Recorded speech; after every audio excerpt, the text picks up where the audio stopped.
Welcome, everyone, to another episode of Spoiler Alert. We're in New York City at the National Retail Federation's biggest show of the year.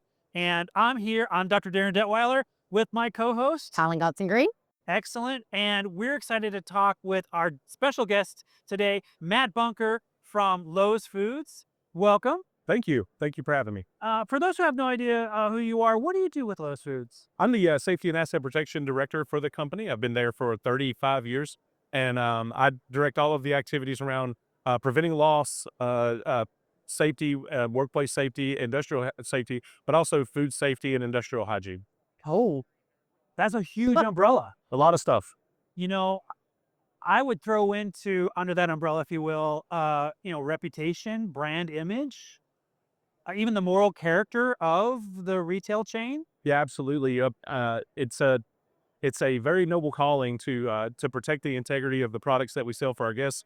Our guests are very important to us. We're a small regional supermarket chain that's family owned, and so our brand and our reputation is extremely important. And also just the ethical behavior of a food retailer in those markets and protecting all of the products that farmers and ranchers have worked so hard to produce and have put into the food chain. It's kind of our job to be good stewards of those products and those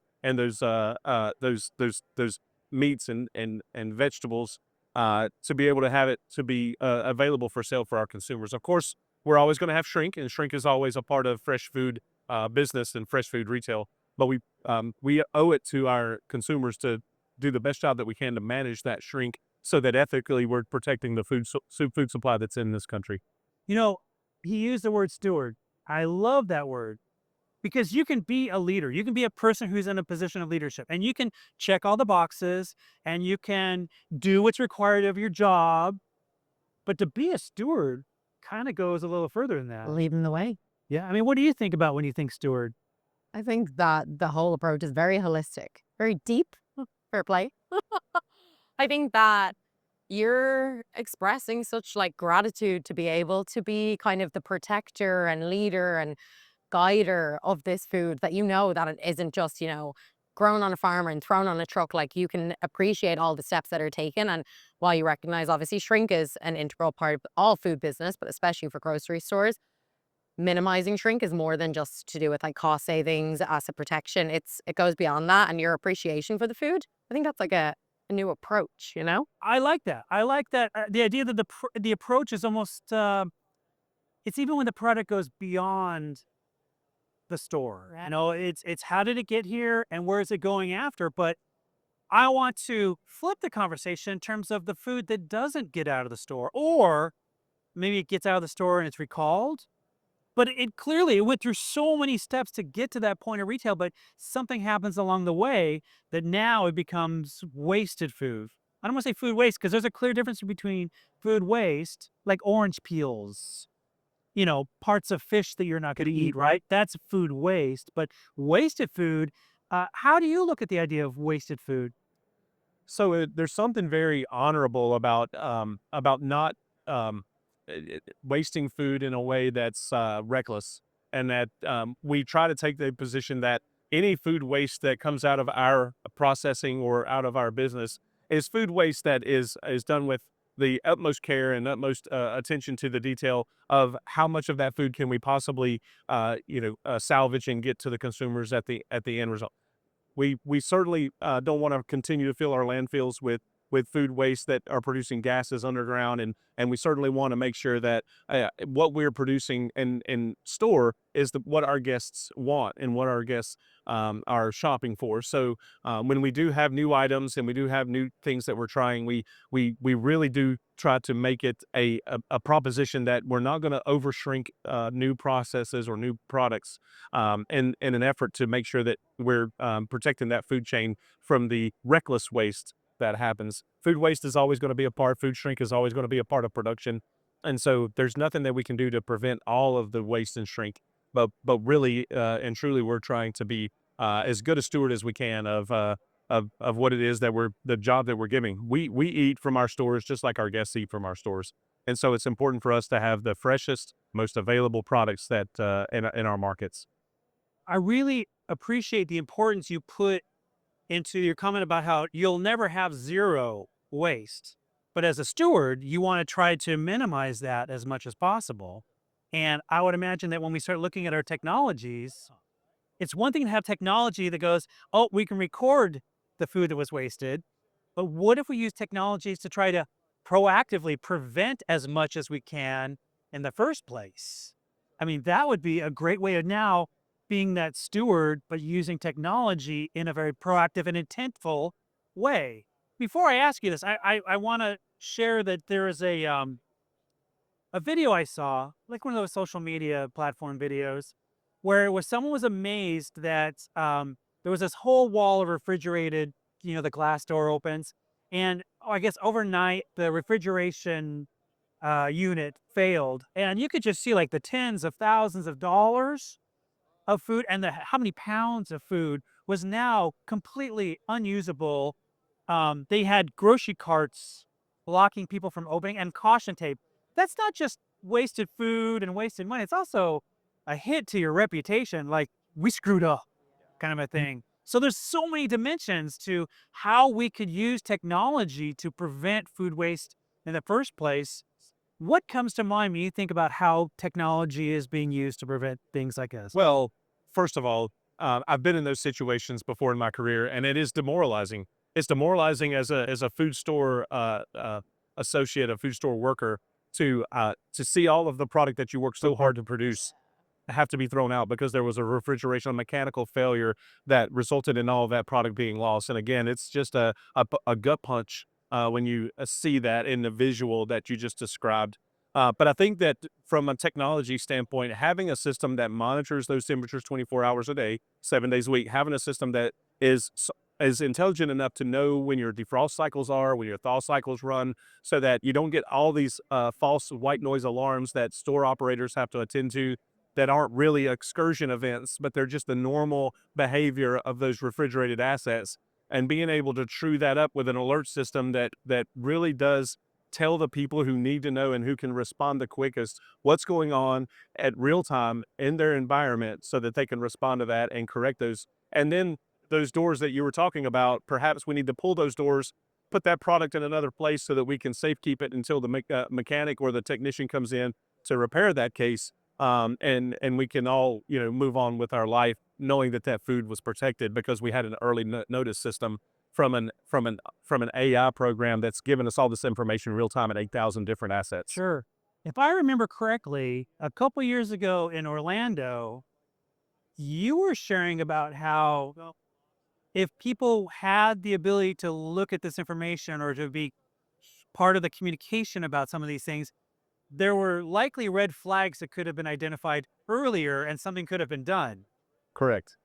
That's Absolutely, value. absolutely, absolutely. It's one thing to come into an environment where you've been asleep all night and you come in to open your business at 6 in the morning and find all of this product has spoiled overnight because there was an excursion event on temperature, a rack went down, a compressor motor went out. But to have that information real time, hours before that, when the actual event actually occurred and we can actually get people on the ground, move that product out of harm's way, get it into a safer environment, that's a real proactive approach to being able to protect and to serve. And then also to see things that you would never have seen before. I provide this example all of the time. When we first rolled out our temperature monitoring solution, we had locations that were older locations that were a lot of old refrigeration systems that had been in place for years.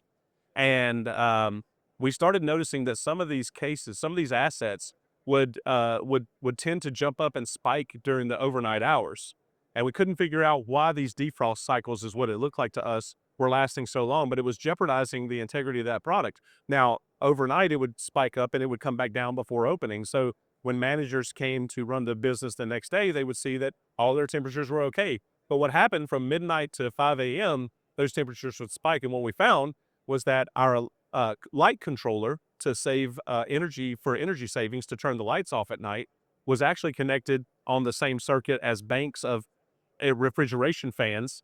So the fan motors would stop working in the middle of the night. Now, refrigeration was still pumping through the coils, but the fans weren't blowing that refrigeration and producing that air curtain that we needed to keep that case cool.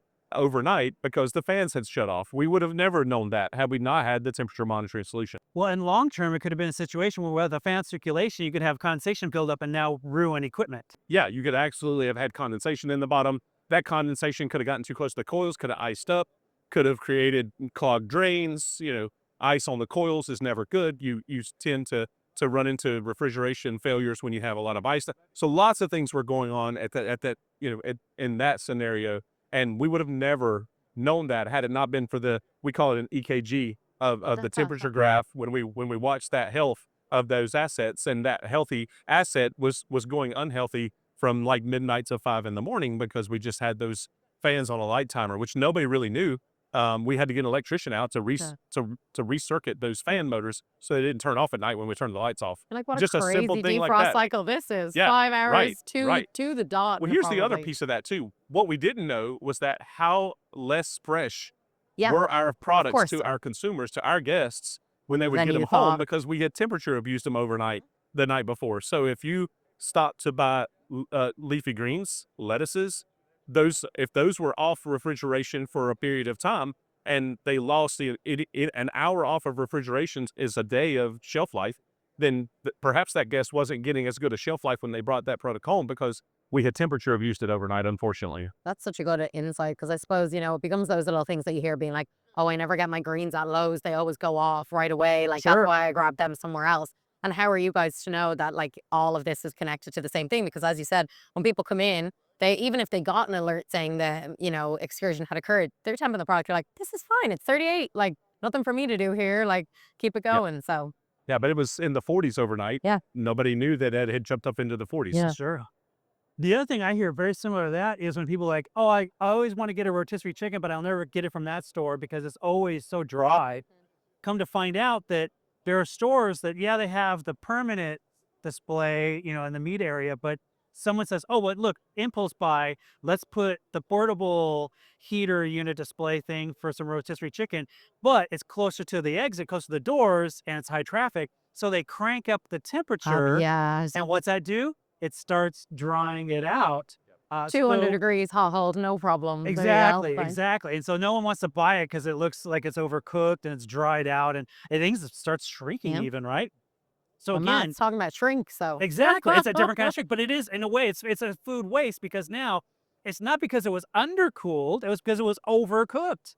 And if someone was tracking that information and be able to go, oh, this is why we need to do this differently because of that. When you have those seasonal or those change in the geography, or again, the time of day when the fans are going off, I don't think most people think about those things. Yeah, I think it's things that are revealed to you as you become more sophisticated in how all of these systems work.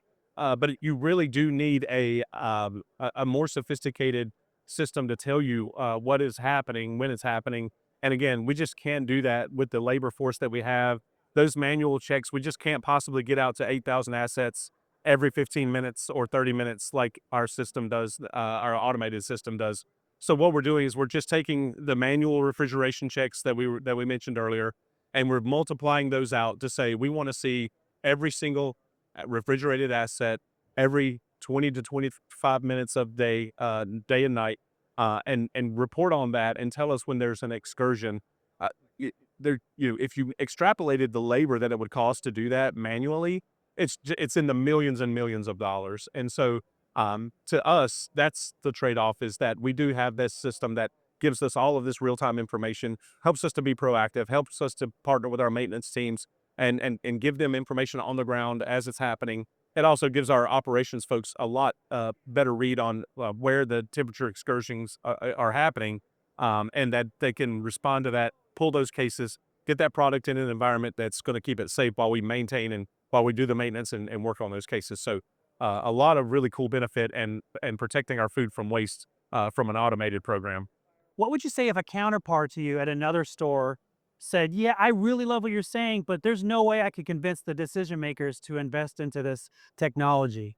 Yeah, that was a tough sell for us too. It's a technology that you have to invest in. You're right, it's an investment. So to be able to convince executive leadership, you have to present all of these different scenarios and all of these different ROI factors we you talked about maybe before we went on camera about, when you do have that food waste and you do have that case loss, it's not just the food that's in the dumpster, it's the wrap, it's the supply, it's the labor, it's all of the things that got that food there, that got it into the prep area, that got it processed, that got it wrapped and sealed and priced, and then it goes onto the shelf, and then you have to throw it in the dumpster. So then when you start to calculate all those soft costs into a loss, like you're talking about when the buggies are in front of the cases, you also have to calculate what does it cost for us to get more of that product in the store as quickly as we can. Do we have to pay overtime to restock the shelves? Do we have to bring in an army of folks from other locations in that market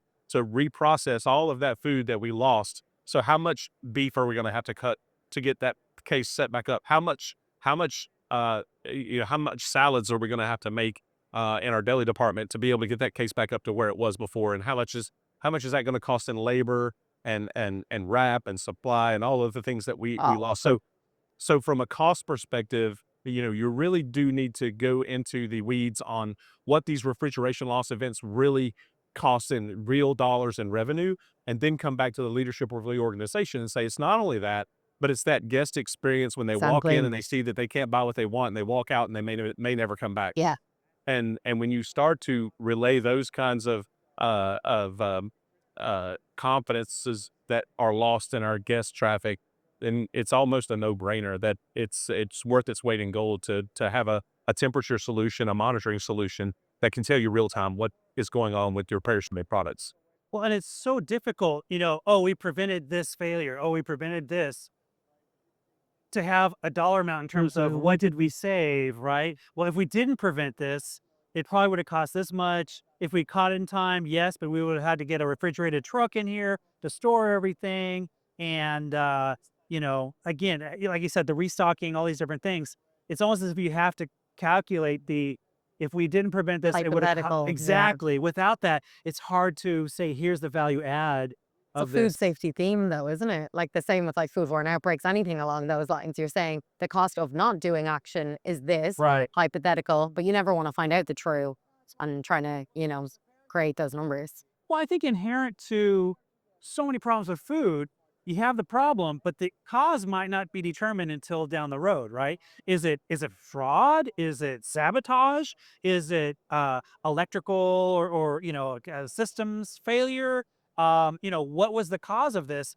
When you're the shopper, you're not gonna like, well, I'll wait here until you give me the That's right. the root cause analysis or whatever. You're like, I want to buy this now. I Yeah, want to go home, feed my family that's now. right. I want to come back to my favorite store. Yes. There's an article I read in the supermarket news that said, and it quoted, that they did a freshness perception study. And in that freshness perception study, 88% of the customers that they interviewed said that word of mouth and open source information, social media opinions mattered to them when it came to whether or not a location was deemed as being fresh, and their freshness perception was based on what they hear from other people and what they see on social media and what they see in open source platform. And so to us, it's like we cannot be out of stock. Yeah. We cannot be out of business on items that people want. And people are showing up to our stores and expecting our shelves to be full and our displays to be well stocked and our product to be at the right temperatures is just baseline for running that business. And if we can't hit that baseline, if we can't hit that foundational aspect of our business, then we're probably never going to be successful. So being in stock, being on time, making sure that the products that our guests want to buy are there is a huge part of that freshness perception that our guests are looking for. Yeah, and it really doesn't matter what is the brand or who's the maker. Whether you're looking at I want to pay this much or I want to pay this much, or I like that color or that color. A foundational element is the safety and the freshness and the availability. If it's not there, you don't have that sale, and that family doesn't have that meal ingredient. That's right. Out of stocks costs our industry millions and lost revenues and lost sales. So we have to be in stock. And we just have to make sure that if we have perishable items that are protected by our refrigeration systems, those systems have to have integrity. And the piece behind that integrity is this monitoring system that we're able to, effectively monitor 8,000 pieces of refrigerated equipment to keep that product safe. When you have new employees, there's the old kind of idealism of, oh, the 17-year-old who has the summer job kind of a deal, works at a grocery store. That's not really what we have today. But when you have new employees, are they often surprised about how much technology and data is collected? It's not just the item on the shelf and a price tag. There's a lot more behind the scenes. Oh yeah, I think so. I think that goes to a lot of the innovations in our grocery retail space. I think a lot of people are shocked to learn. Sometimes when I explain what I do for the grocery store company, people are like, I didn't even know that that existed, right? I didn't even know that people had to have that kind of, I think, well, if you think about how your food it gets to your table and how all this food traceability and food chain stuff works, then there does have to be this sort of like integrity oversight of all of the things that you put on your table to feed your family. And so that's where I come in. We're working really, really hard to keep the food safe and wholesome for our families to eat and our guest families to eat. And so yeah, sometimes it is surprising that people hear that, I'm watching my alarms on, Thanksgiving night because there's an excursion and I know that nobody's there. I know that we closed the store. And so uh folks are like, wow, that's pretty impressive that you can look at every refrigerated asset in your company and see what the temperature is. So yeah, I think it is surprising that that technology is there. Yeah, that perception of, like, oh, it's not life or death, Matt. You work for a grocery store and you're there on your phone. You're like, actually, funny enough, it is. So this is important that I action this. It's not, it's so much more to the surface. But then again, I guess part of your job and success of your job is that people don't need to know that, because people start knowing those things when they're out of the food industry because they're looking into the problems because there's been an issue. So you're sort of the man in the background pulling all the strings that they don't know is there until something unravels, that sort of thing. So I think it's a testament to you that people say, oh, I didn't even know that all that work went into it. You're like, yeah, flawless, isn't And it? we're totally fine with that. And we're Exactly. 100% totally fine with that.